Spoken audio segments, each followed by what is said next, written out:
Uno aprieta el acelerador en el consumo y la bonanza es casi inmediata.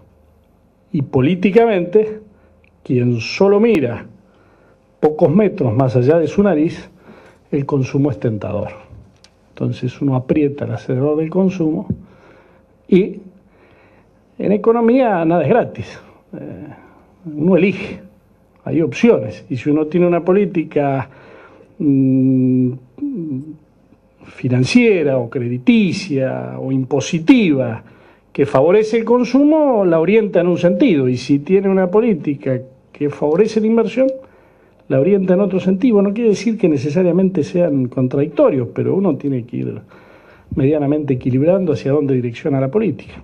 El gobierno puso el acelerador en el consumo y postergó la inversión. Hasta que la capacidad instalada no se hizo sentir, o estaba, hasta que la restricción de la capacidad instalada no se hizo sentir, las tensiones no aparecieron. Y la falta de inversión tiene dos consecuencias, por lo menos, que se pagan. Una de ellas es el no corrimiento de la frontera productiva, digamos, el no corrimiento, el no ir expandiendo la capacidad productiva al ritmo que se viene expandiendo la demanda. Y la otra consecuencia que tiene en una economía como la nuestra y desde el punto de partida que tuvimos, que deja muy librada la competitividad de la economía solo al tipo de cambio. Entonces, necesariamente hay que vivir con un eterno tipo de cambio, un dólar alto, para ser competitivo, cuando en realidad es muy bueno esos empujones iniciales con un muy buen tipo de cambio, pero mientras tanto hay que ir metiendo inversión que mejore en productividad para no necesitar o no depender tanto del tipo de cambio para ser competitivo. Por lo tanto, tiene una consecuencia interna la falta de inversión, inmediata, porque presiona sobre la posibilidad de crecer sin tensión sobre los precios, y tiene una consecuencia externa que quita competitividad si el tipo de cambio no sigue siendo muy alto eternamente. Aparece la inflación golpea sobre las expectativas y empieza a comer parte de la competitividad del tipo de cambio. Exige un dólar cada vez más alto para no perder competitividad, porque los costos crecen, y en algunos casos, en algunos productos del sector agropecuario, esto también se disimulaba porque los precios internacionales crecían mucho. Entonces crecían costos y precios internacionales, aunque el tipo de cambio no crecía, este cambio de relación de precios disimulaba lo que la inflación podía ir haciendo en el tipo de cambio. Y estas cosas pasaron y tuvieron consecuencias económicas, la inflación, la pérdida de competitividad, y tuvieron consecuencias sociales duras, que solo los índices del INDEC no muestran. ¿Qué pasó con la inflación? El gobierno la negó, el gobierno creyó en un mecanismo perimido, que no es heterodoxo, es perimido. En ningún lugar del mundo, en ningún momento de la historia reciente, el control de precios tiene en el mediano plazo resultados antiinflacionarios. Pueden tener resultados en el corto y hasta pueden, yo no soy, no tengo una reacción visceral contra este tipo de políticas, y por un corto plazo forman parte de un paquete más amplio que va generando las condiciones, y en el mientras tanto, si el acuerdo funciona, pero hay que saber que funciona en un mientras tanto corto. Ahora, si la política antiinflacionaria es Moreno, la política antiinflacionaria fracasa más cerca que lejos. Conscientes de ello, se ocultan los índices de precio, sobre llovido mojado, sobre una inflación que existe y se niega, aparece la pérdida de credibilidad. Entonces, nunca nadie creyó demasiado en los índices que miden la inflación, porque no siempre, si le pregunta a la gente, siempre ha sentido que no miden exactamente lo que la inflación es para uno. Pero en general, en todo caso, en términos tendenciales, se saben que rumbean. En realidad, si metodológicamente están bien, no necesariamente mide la inflación de cada uno de nuestros bolsillos, porque nuestras compras pueden modificarse, pero generan cierta credibilidad.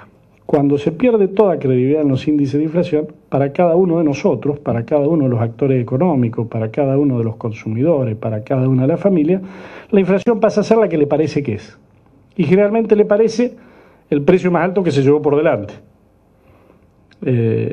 Y entonces empiezan a jugar las expectativas inflacionarias que van por arriba de la propia inflación, y no hay profecía autocumplida más cumplida, no sé si está bien dicho, que la de la expectativa inflacionaria, porque si todos empezamos a razonar, a actuar y a decidir como si fuera 30, es 30, aunque haya sido 20, pero me dijeron 10.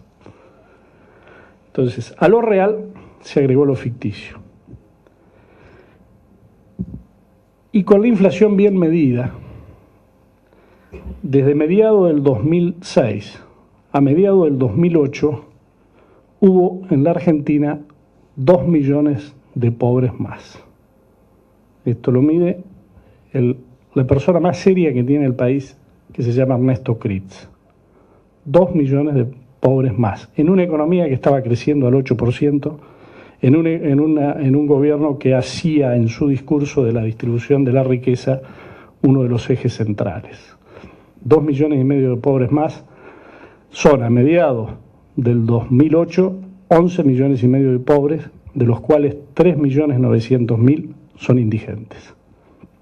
Entonces, tuvo consecuencias económicas y tuvo consecuencias sociales marcadas, ocultadas por los índices oficiales. Hasta allí, y por supuesto de una manera muy simplificada, el error macroeconómico más grosero, insisto, que fue creer que se podía crecer indefinidamente apretando el pie en el acelerador del consumo sin tensiones, y apareció lo que apareció. Empieza la segunda etapa del gobierno, un gobierno que parecía tener todo en sus manos, porque salvo alguna de estas cosas, la inflación, la economía todavía parecía que podía seguir creciendo al 8%, y la verdad había una revalidación social, una elección en el medio que había convalidado la continuidad del gobierno y de sus políticas, y hasta parecía, bueno, ni qué hablar de las conformaciones parlamentarias que se dieron en consecuencia de ese resultado. Ya no hacía falta Borocotó. Pido disculpas porque la verdad que hemos sido injustos con Borocotó, porque hubo tantos y se la llevó toda uno, pero por ahí por ser el más conocido. Ya no hacían falta, la verdad, porque el resultado electoral trajo como consecuencia mayorías legislativas abrumadoras a nivel nacional y en muchas de las provincias. Por lo tanto, parecía que estaban dadas las condiciones políticas, sociales, para reconocer algunas cosas y empezar con un cambio que corrigiera, apoyado sobre esta credibilidad, lo que había que corregir. Y vino, a mi criterio, la más inesperada de las torpezas, que fue tener un conflicto en el sector más dinámico de la economía, donde el mundo nos brinda las mayores posibilidades, que fue el conflicto con el campo, que además duró lo que duró y tuvo las consecuencias que tuvo. Y entonces a esa economía en crecimiento y con inflación se le agregó una desaceleración brutal, que no es consecuencia de la crisis, es consecuencia de lo previo, es consecuencia de lo que había pasado 97, 96, 97, 2006, atrás una década, 2006, 2007, 2008, y lo que le agrega el primer semestre de 2007 y lo que le agrega el primer semestre de 2008 por el conflicto con el campo.